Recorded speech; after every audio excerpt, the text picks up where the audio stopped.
O Comitê de Política Monetária do Banco Central, o Copom, decidiu essa semana manter a Selic em 10,5% ao ano. A taxa é considerada os juros básicos da economia brasileira e, com a Selic nesse nível, o Brasil se mantém entre os países com os juros reais mais altos. De uma maneira simplificada, o juro real é a taxa básica de juros da economia, ou os juros nominais, descontada a inflação esperada para os próximos 12 meses. Segundo cálculos realizados por um portal especializado em finanças, o juro real no Brasil hoje é de 7,36% ao ano, atualmente o terceiro maior juro real do mundo. O líder do ranking é a Turquia, com taxa real de 12,13%, seguido pelo juro de 7,55% da Rússia. Já na outra ponta da tabela, como país com o menor juro real, está a Argentina. É porque, mesmo tendo a segunda maior taxa nominal, o país também enfrenta uma inflação muito alta, o que acaba derrubando as taxas reais, calculadas atualmente em menos 34,83%. E falando em juros nominais, ou seja, sem o desconto da inflação, o Brasil, com a Selic a 10,5% ao ano, aparece na sexta colocação. Os países que têm juros nominais maiores que o nosso são a Turquia, que lidera o ranking com juros nominais de 50% ao ano, a Argentina, com taxa de 40%, a Rússia, com 16%, e a Colômbia e o México, com juros reais de 11,75% e 11%, respectivamente. Nesse ranking, os dois últimos lugares são ocupados por Suíça e Japão. Na Suíça, os juros nominais estão em 1,5% e no Japão, em 0,5%. O Fundo Único de Previdência Social do Estado do Rio, Rio Previdência, informa que cerca de 6.600 pensionistas do Estado, nascidos em agosto, já podem fazer o agendamento para realizar o recenseamento obrigatório 2023-2024.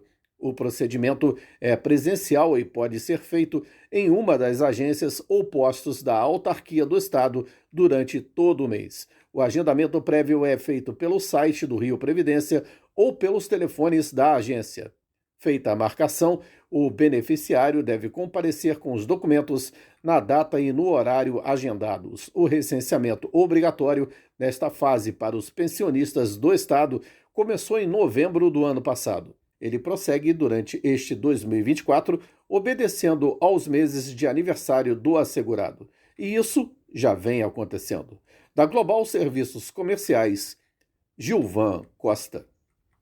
A Agência Nacional de Águas e Saneamento Básico, ANA, declarou situação de escassez quantitativa de recursos hídricos nos rios Madeira e Purus, além de seus afluentes, que cortam o sudoeste do Amazonas. A decisão foi ocasionada devido à seca na região norte. As chuvas acumuladas nas bacias dos rios Madeira e Purus durante o último período chuvoso, que vai de novembro a abril, ficaram abaixo da média.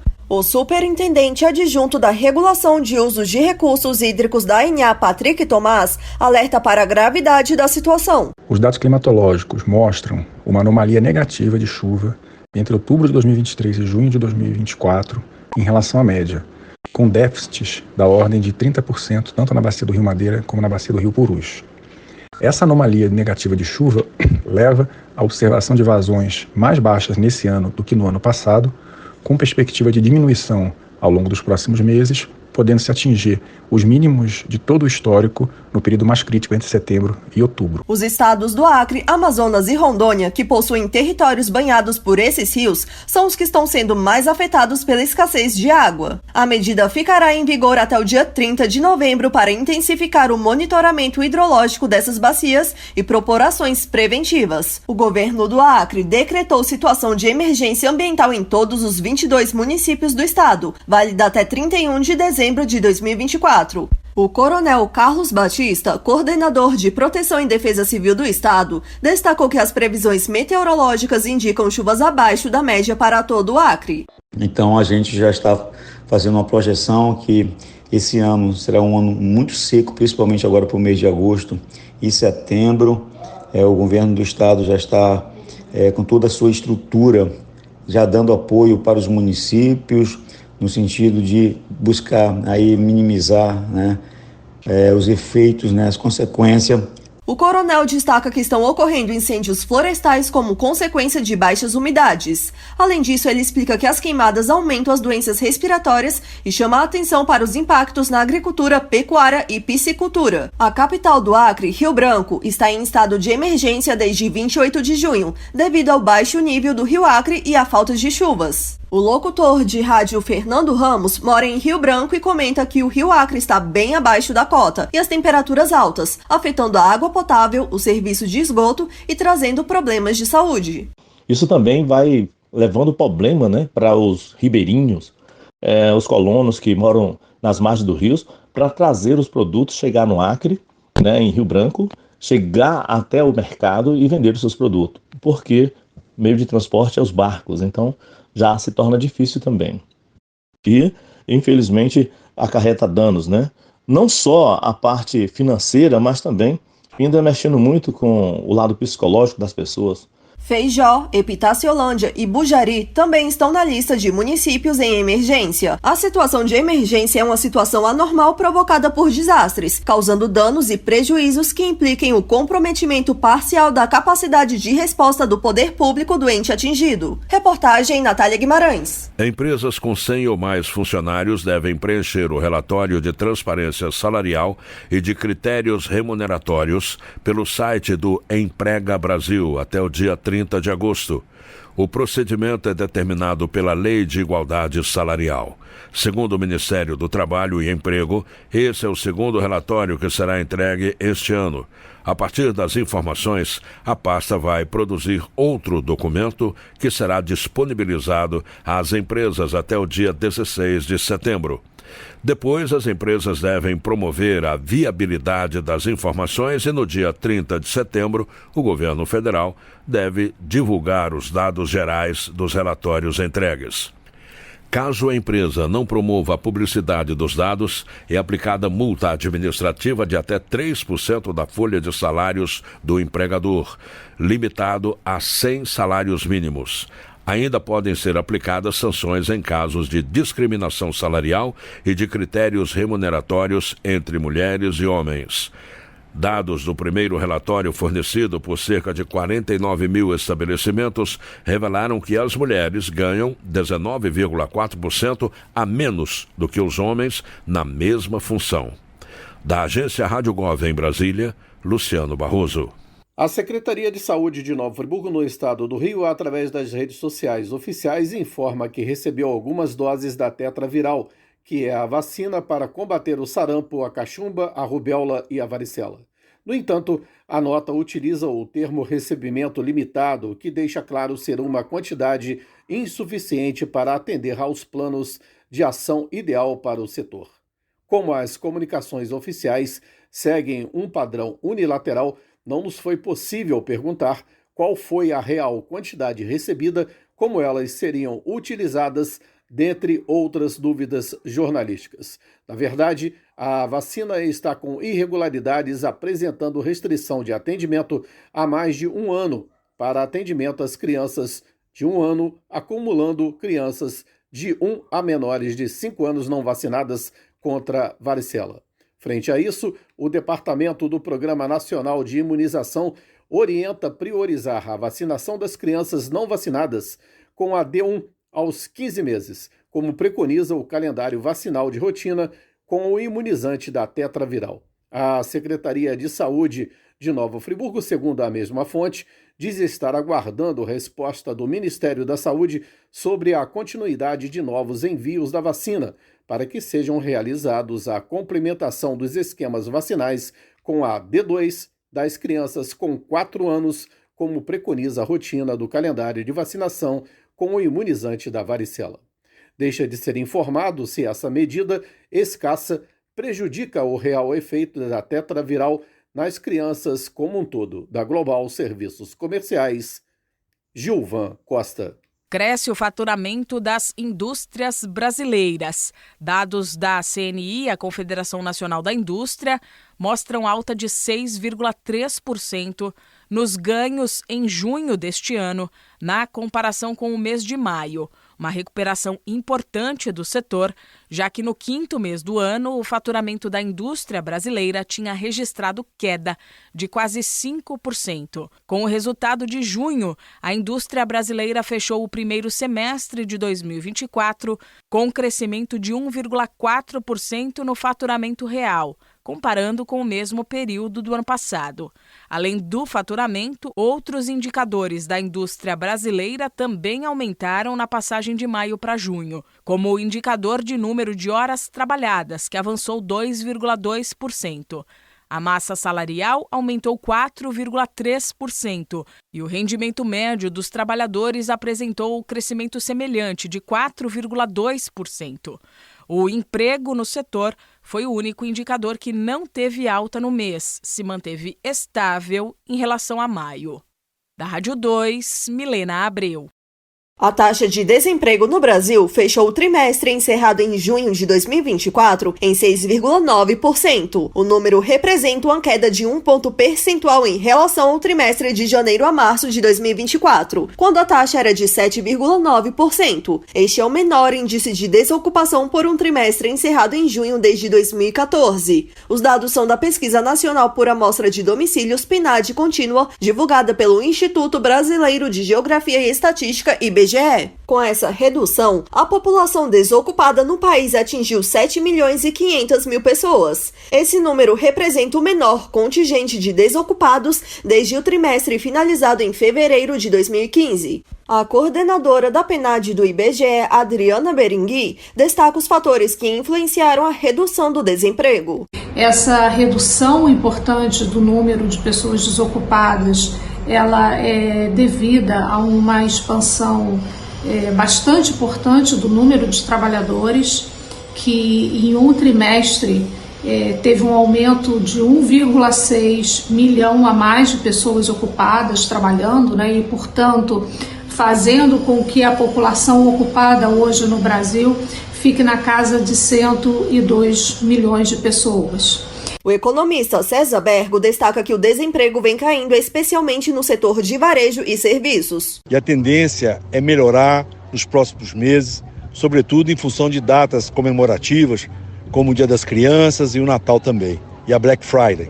Um membro da Comissão de Política Econômica do COFECON, Fernando de Aquino, avalia que pesquisas sobre o mercado de trabalho no Brasil precisam ser avaliadas sob duas perspectivas. Uma é o seu comportamento nos últimos anos e a outra é a distância que mantemos dos países desenvolvidos. A população ocupada subindo também continuamente e o rendimento real do trabalho também subindo continuamente e os indicadores em gerais têm sido favoráveis, né?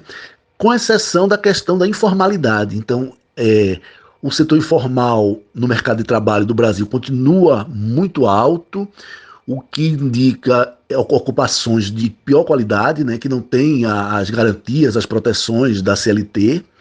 Em relação aos países desenvolvidos, ele afirma que o Brasil ainda enfrenta um rendimento de trabalho baixo. De acordo com Aquino, o alto retorno do capital sustentado pelas altas taxas de juros faz com que as pessoas prefiram investir no mercado financeiro em vez de no setor real. O número de empregados com carteira de trabalho no setor privado, excluindo trabalhadores domésticos, atingiu mais de 38 milhões, estabelecendo um novo recorde da série histórica. O segmento de trabalhadores informais permaneceu em 38,6% da população ocupada. Reportagem Natália Guimarães. Pela quarta vez no ano e pelo segundo mês consecutivo, o o estado do Rio bateu o recorde de abertura de empresas.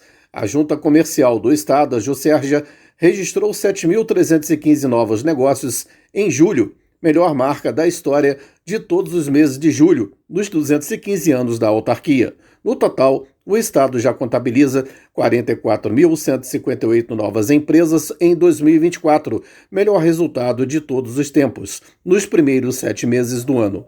O número de novos negócios registrados em julho foi o maior do ano. Os outros recordes de 2024 foram batidos em junho, abril e janeiro.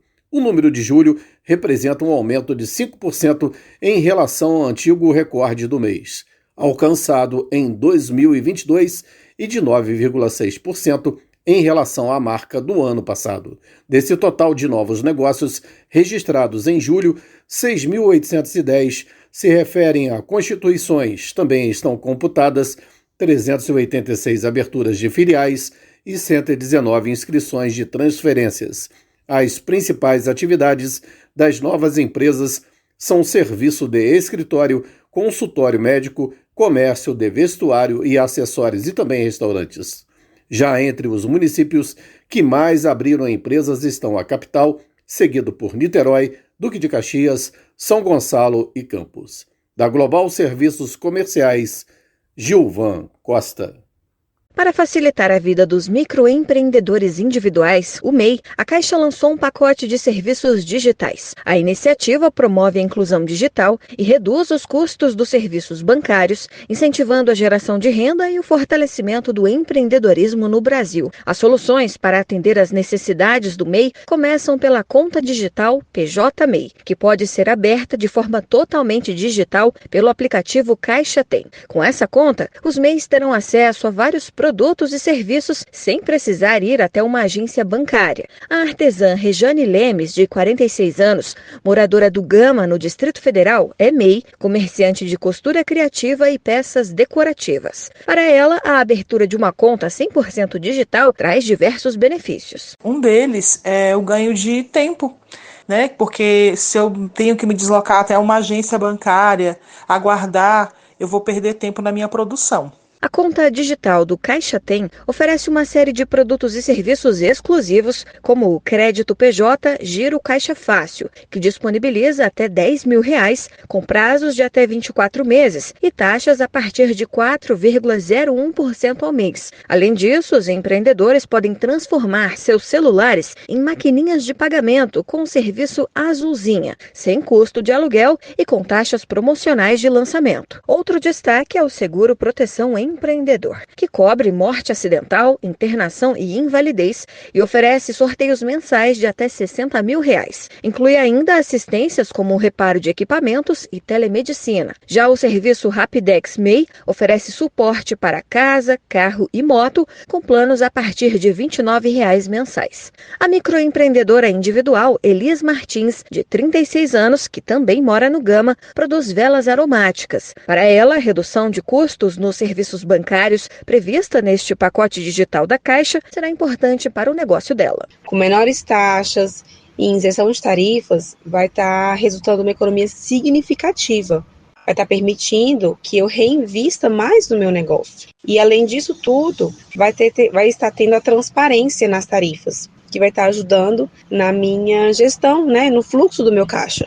Para abrir a conta e ter acesso aos produtos e serviços, é necessário abrir o aplicativo Caixa Tem e digitar o CNPJ, confirmar que entregou a declaração obrigatória de faturamento do MEI e preencher o valor informado na declaração anual de faturamento. Após isso, o cliente deve completar o cadastro, informar o e-mail, conferir os dados, aceitar os termos e condições e confirmar com a senha do Caixa Tem. Para outras informações, acesse www.caixa.gov.br. Reportagem de Natália Guimarães, com narração de Paloma Custódio. Sobradinho Restaurante Grill e Pizza. Há mais de 20 anos na Avenida Alberto Braune 98, centro de Nova Friburgo. Refeições deliciosas de segunda a sábado, com atendimento especial para empresas. Destaques: prato executivo com guaravita grátis e self-service com churrasco. No fim do dia, pizzas artesanais com massa de aipim. Pagamento por cartões ou Pix. Peça pelo WhatsApp 22 997 652 003. Sobradinho Restaurante Grill e Pizza. Tradição e sabor no seu dia.